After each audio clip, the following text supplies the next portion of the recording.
로마서 14장 13절에서 23절, 지구촌 분쟁에 한몫하는 것이 물분쟁입니다. 메콩강의 예를 들면 이렇습니다. 메콩강은 중국에서 발원하여 미얀마, 태국, 라오스, 캄보디아, 베트남에 걸쳐 흐르는 세계 12번째로 긴 강이며 물의 양도 가히 세계적입니다.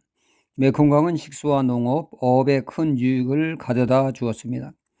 비옥한 땅을 공급하고 한 번 그물을 던지면 20kg 정도의 고기가 잡혀 풍요를 가져다 주는 고마운 강이었습니다. 하지만 요즘은 사정이 달라졌다고 합니다.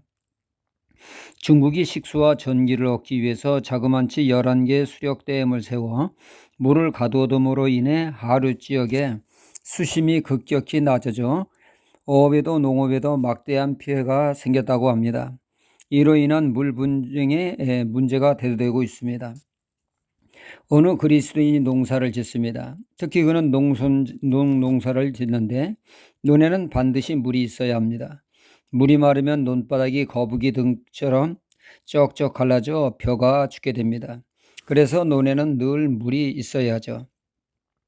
그래서 기껏 물을 채워 놓으면 아랫논에 그 사람이 구멍을 뚫어 물을 빼가 자신의 논을 채워줍니다.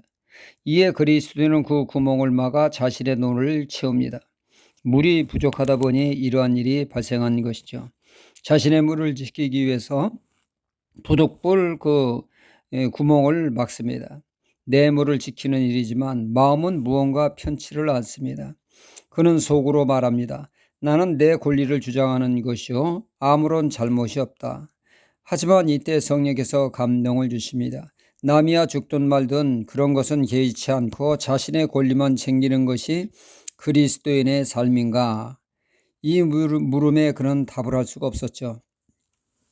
그는 꼬챙이를 준비하여 자신의 논둑을 찔러 아랫논에 물이 들어가게 했을 때 비로소 마음의 평화와 기쁨이 찾아왔다는 것입니다.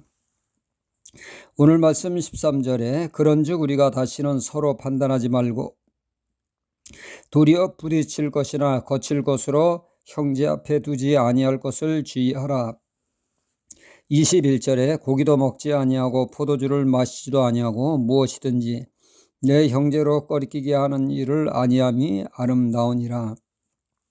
그리스도인들은 그 정당한 자신의 권리를 주장하는 것으로 인해 주변 사람들에게 해가 되지 않도록 행동을 자제해야 할 것을 말씀하고 있습니다.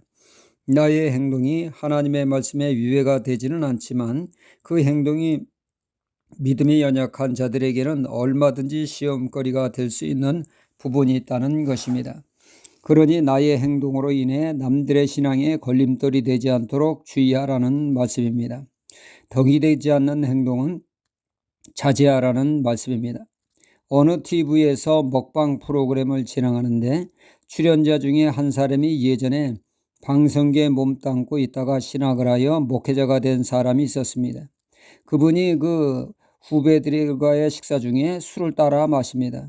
그러자 후배들이 화들짝 놀라며 목사님이 술을 마셔도 되느냐고 이의를 제기하자 선배는 아주 태연하게 내가 신학을 공부해보니 술 먹어도 아무 문제가 없더라고 말했다는 얘기입니다. 그분이 신학 공부를 어떻게 해서 그런 생각을 갖게 되었는지는 모르지만 아무리 그가 정당한 행동이라 해도 이를 지켜보던 시청자나 후배자들에게 이건 아닌데 하는 시험 들게 하는 걸림돌이 되었을 것입니다.